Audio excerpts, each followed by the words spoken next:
नमस्कार दोस्तों, उम्मीद है आप सब बढ़िया होंगे। स्वागत है आप सभी का आज के सेशन में। नेशनल क्राइम रिकॉर्ड ब्यूरो यानी कि राष्ट्रीय अपराध रिकॉर्ड ब्यूरो 2023 की रिपोर्ट जो कि अभी पब्लिश की गई है उसको डिस्कस करने जा रहे हैं, जिसके अंदर किसानों और किसानों से जुड़े हुए मजदूरों की आत्महत्याओं का एक आंकड़ा सामने आया है जो कि बेहद चौंकाने वाला है। जिसमें बताया जा रहा है कि हर रोज लगभग एक किसान हमारे देश के अंदर आत्महत्या कर रहा है। जिस देश के अंदर कृषि को, किसानी को एक रीढ़ की हड्डी माना जाता है, इसके साथ साथ किसानी को एक बिजनेस या पैसा ना समझकर बल्कि करोड़ों लोगों की जिंदगी के साथ जुड़ा हुआ एक रोजगार समझा जाता है, वहां किसान की हालत इतनी दयनीय क्यों है, इतनी बुरी क्यों है? तो अगर हम इन आंकड़ों को देखते हैं तो काफी चिंताजनक स्थिति हमारे देश के सामने नजर आती है। और ना कि केवल ये हमारे भारत की अर्थव्यवस्था, बल्कि इसके साथ साथ ये खाद्य सुरक्षा के ऊपर भी एक बड़ा खतरा हो सकता है, क्योंकि लगभग 47% जो जनता है भारत की वो एग्रीकल्चर यानी कि कृषि के साथ जुड़ी हुई है, जिससे जो हमारा जीवीए कंट्रीब्यूशन है वो केवल नाम मात्र 15 से 16% निकल कर आ रहा है। तो ये आंकड़ा जब सामने आता है, ये रिपोर्ट्स जब सामने आती है, तो हमारे सामने एक सवाल खड़ा होता है कि हम खेती के लिए क्यों नहीं कुछ कर पा रहे हैं। गवर्नमेंट के द्वारा बार बार दावा किया जाता है कि हम इतनी स्कीम्स लेकर आ चुके हैं, इसके बावजूद किसान का भला क्यों नहीं हो पा रहा है, किसान इसका फायदा क्यों नहीं उठा पा रहा है। तो आगे हम इसको पूरा डिस्कस करेंगे। और सुप्रीम कोर्ट की जो 2024 की एक रिपोर्ट आई थी कमेटी की, उस रिपोर्ट को भी मैं आपके सामने साझा करना चाहूंगा कि रिपोर्ट ने क्या रिकमेंडेशन दिया था, क्या फाइंडिंग्स की थी, जिससे भी कहीं ना कहीं सरकार ने उससे सीख नहीं ली। और आने वाले समय के अंदर भी अगर सीख लेकर हम उस कमेटी की रिपोर्ट से बढ़ते हैं तो मेरे को लगता है कि वाकई में किसानी को या खेती को बचाया जा सकता है। तो सबसे पहले आपको बताना चाहता हूं कि 2023 की रिपोर्ट के अनुसार 10,786 किसानों ने आत्महत्याएं की, जिसमें से 4,690 किसान थे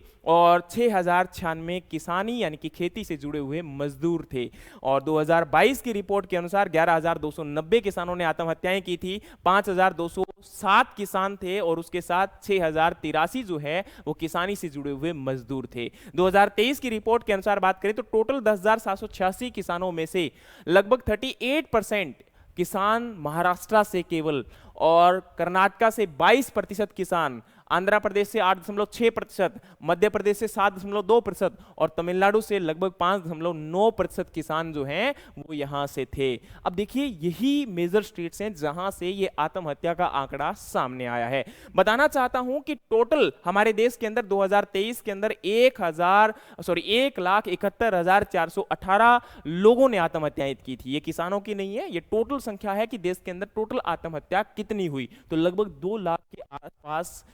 मतलब हमारे देश में लोग जो हैं वो आत्महत्या कर रहे हैं। इसके साथ जुड़े हुए कई समस्याएं हैं कि देश के अंदर जो आम आदमी है वो सुसाइड क्यों कर रहा है, वो आत्महत्या क्यों कर रहा है, उसके बारे में हम कभी बाद में बात करेंगे। लेकिन आज हम किसानी के बारे में बात कर रहे हैं कि किसान आत्महत्या क्यों कर रहा है और इसका ये आंकड़ा जो है वो इतना बेहद चौंकाने वाला क्यों है। तो जैसे मैंने आपको कहा कि महाराष्ट्र के अंदर लगभग 38.5% किसानों ने आत्महत्याएं की, तो उसमें से मैक्सिमम जो आत्महत्या है वो मराठावाड़ और विदर्भा रीजन से सामने आई है। इसका कारण है क्योंकि उस रीजन के अंदर सूखा पड़ने के कारण या आपकी प्रतिकूल परिस्थितियां होने के कारण पर्यावरण में, क्योंकि देखो वहां पर सूखा पड़ रहा है, पानी अच्छा उपलब्ध नहीं है और समय पर आपकी जो इनपुट कॉस्ट है वो भी अवेलेबल नहीं हो पाती है, जिसके कारण किसान का उतना अच्छा उत्पादन नहीं हो पाता है या फिर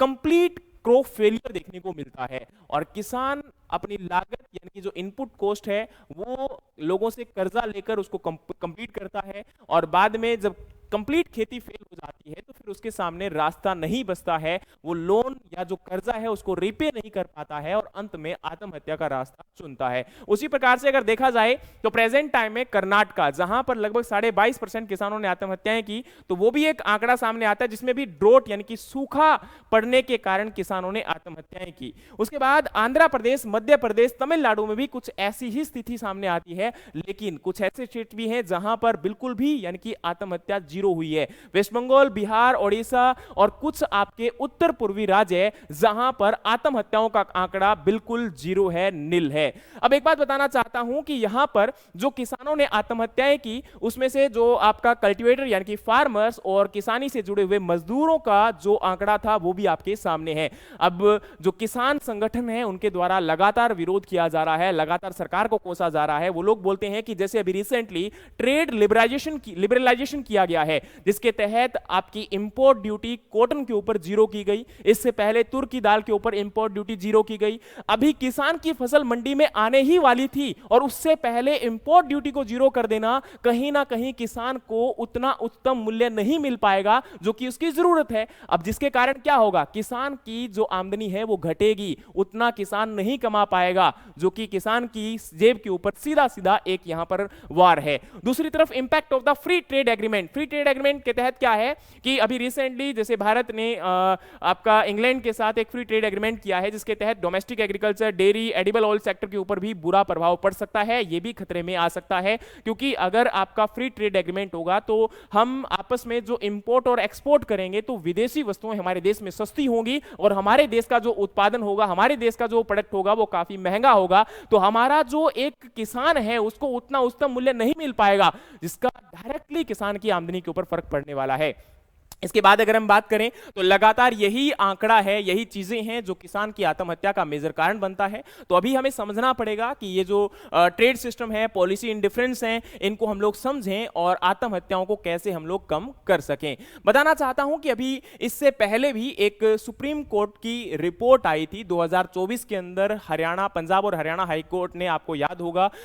जब किसानों का आंदोलन हुआ था पंजाब का शंभू बॉर्डर के ऊपर, लगातार किसान जो है काफी समय तक डटे रहे थे, तो उस समय पंजाब और हरियाणा हाईकोर्ट के द्वारा एक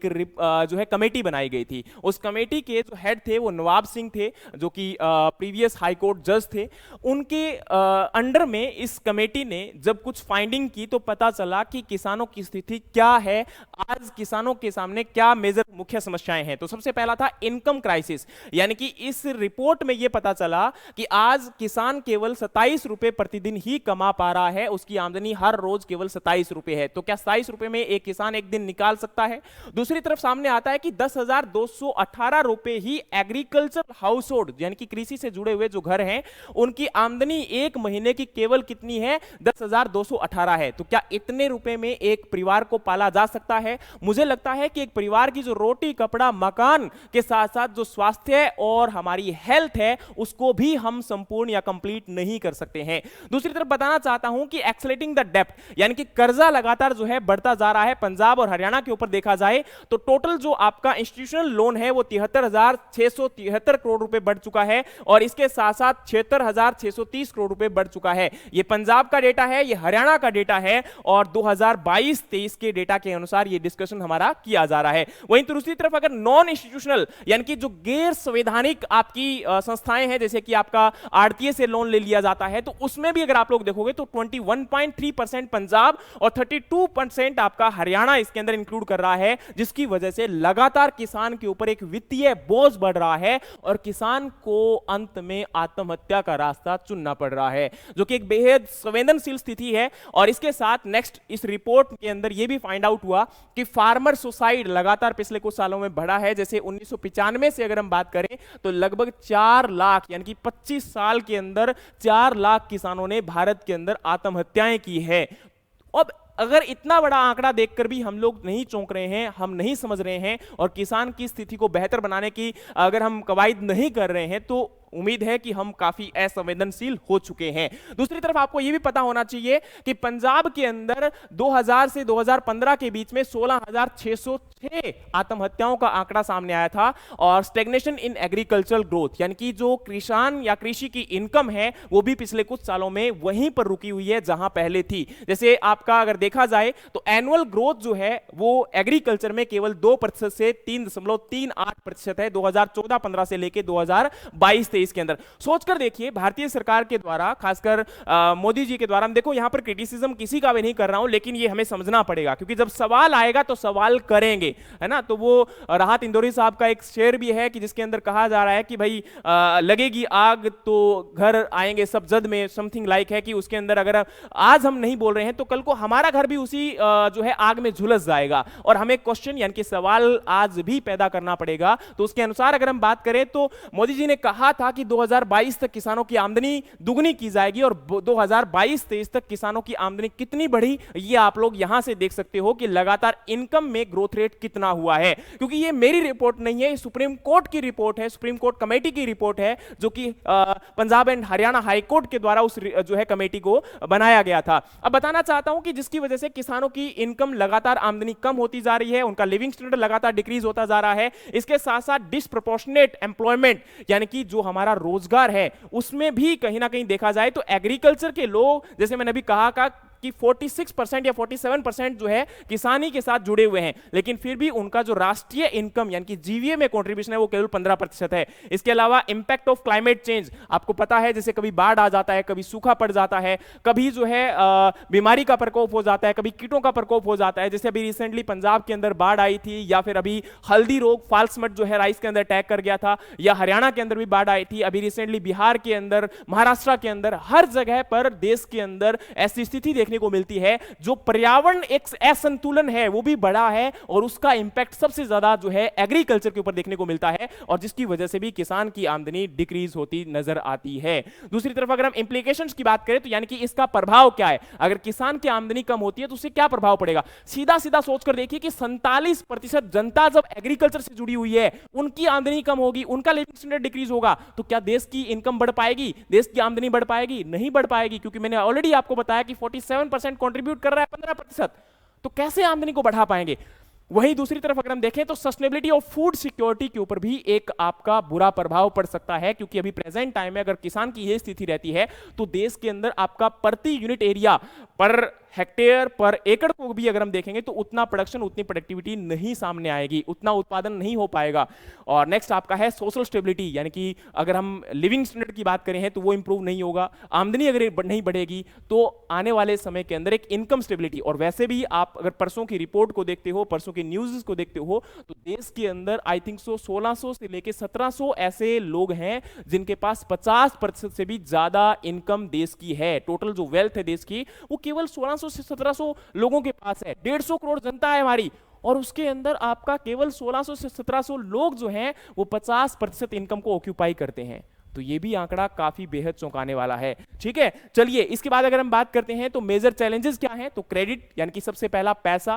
किसान के पास उपलब्ध नहीं हो पा रहा है। फ्रैगमेंटेड लैंड होल्डिंग है, यानी कि जो जमीन है वो टुकड़ों में बंट चुकी है, या जमीन बहुत कम उपलब्ध है किसान के पास।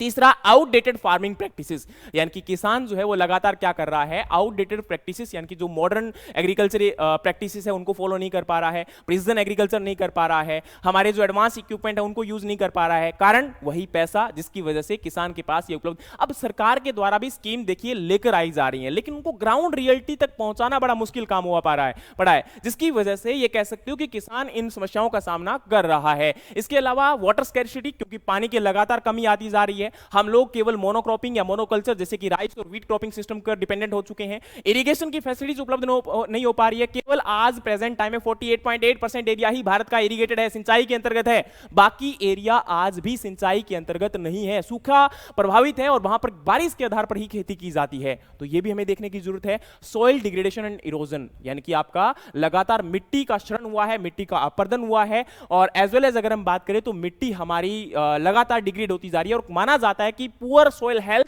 Will leads to the poor human health और पुअर एनवायरमेंटल हेल्थ। तो हमारी मिट्टी को बचाना जरूरी है, जिसके अंदर हम लगातार पेस्टिसाइड, फर्टिलाइजर्स को जो केमिकली आपके प्रोड्यूस किए जाते हैं उनको डाला जा रहा है, और जिससे मिट्टी और पर्यावरण आपका प्रदूषित होता नजर आता है। इनएडिक्वेट एग्रीकल्चर इंफ्रास्ट्रक्चर, यानी कि हमारे देश के अंदर आपका क्रॉप को काटने के बाद किसान के पास ना तो स्टोरेज फैसिलिटीज है, ना कोल्ड स्टोरेज हाउसेस हैं, जिसकी वजह से पोस्ट हार्वेस्टिंग लॉसेस आपका बढ़ता जा रहा है, और किसान वहां से भी आपका कहीं ना कहीं नुकसान का सामना करता है, क्योंकि किसान के पास स्टोरेज फैसिलिटीज नहीं होगी तो उसको डिस्ट्रेस सेल यानी कि आपका मार्केट के अंदर प्राइस है उससे भी कम दाम पर अपनी फसल को बेचना पड़ता है, क्योंकि उसके पास इतना समय नहीं है कि वो फसल को लेकर भी जाए, वापस लेकर आए और उसके बाद उसको स्टोर कर सकें और एक लंबे समय के बाद जब मार्केट में रेट बढ़े तब उसको बेच सके। क्योंकि काफी फसलें ज्यादातर क्या होती हैं आपकी ऐसी हैं जो पेरिसेबल हैं, यानी कि जल्दी खराब हो सकती हैं। बात करें यहां पर आईसीआर के अनुसार, तो वो भी आपको पता होना चाहिए कि आईसीआर की खुद की रिपोर्ट है जिसके अनुसार हमारे देश के अंदर 15 से 20% आपका पोस्ट हार्वेस्टिंग लॉसेस यानी कि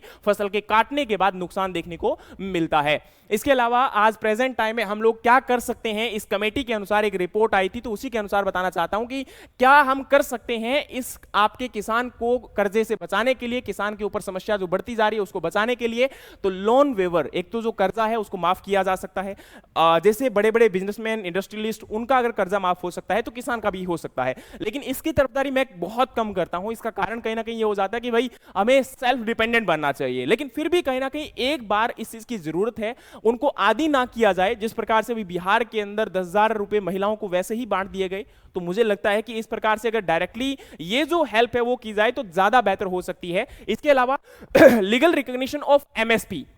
यानी कि एमएसपी को आपका लीगल जो है एक मिलना चाहिए, क्योंकि अभी तक कानूनी रूप से जो एमएसपी है, मिनिमम सपोर्ट प्राइस है, न्यूनतम समर्थन मूल्य है, वो वैध नहीं है। उसको केवल डॉक्यूमेंटेशन किया जाता है और डॉक्यूमेंटेशन करने के बाद उतना एमएसपी जो डिसाइड किया जाता है वो भी किसानों को नहीं मिलता है। केवल 6% किसान ही है जिनको न्यूनतम समर्थन मूल्य भारत में मिलता है। इसके अलावा promotion of organic farming and crop diversification, यानी कि ऑर्गेनिक फार्मिंग और क्रॉप डाइवर्सिफिकेशन को देखा जाए तो उसको भी हम प्रमोट कर सकते हैं, जिसके तहत लागत कम की जा सकती है किसान की और ओवरऑल आपकी इनकम को बढ़ाया जा सकता है। एग्रीकल्चर मार्केटिंग रिफॉर्म्स को भी हमें लेकर आना पड़ेगा, क्योंकि आज प्रेजेंट टाइम में मार्केटिंग फैसिलिटीज उपलब्ध नहीं हो पा रही हैं किसान के पास। और इसके अलावा जो इंफ्रास्ट्रक्चर है वो भी बिल्डअप करना पड़ेगा, जहां पर पॉसिबल किया जाए कि किसान का जो पोस्ट हार्वेस्टिंग लॉसेस है वो कम से कम हो और डिस्ट्रेस सेल किसान को ना करना पड़े। और नेक्स्ट आपका है एम्प्लॉयमेंट जनरेशन रूरल एरिया, यानी कि रूरल एरिया के अंदर हमें स्किल डेवलपमेंट, ट्रेनिंग और इसके साथ साथ हमें उनको असेस भी करना पड़ेगा, उनको गाइड करना पड़ेगा और जो क्रेडिट फैसिलिटीज है वो भी उपलब्ध करवानी